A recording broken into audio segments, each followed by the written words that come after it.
Bossing, ayan, roll lang. So, nakikita niyan? Iabot na natatanong mo na, Seth, nakikita mo yan? Ha? Hindi sa akin yan, hindi yung kung kanina yan. Nabataan na kami ni Joseph dito, si Joseph, oh. Joseph, shoutout. Mga tropa natin. Nasaan tayo? Nasa? Cebu. Aray ko.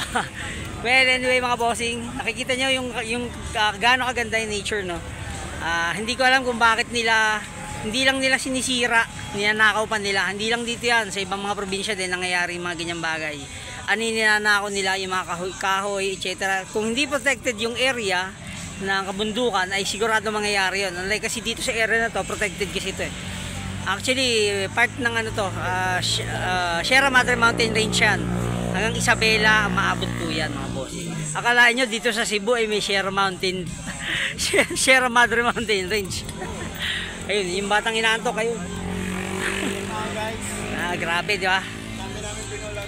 Oo nga. Humahataw sa patay. Ayan mga bossing. Kitam.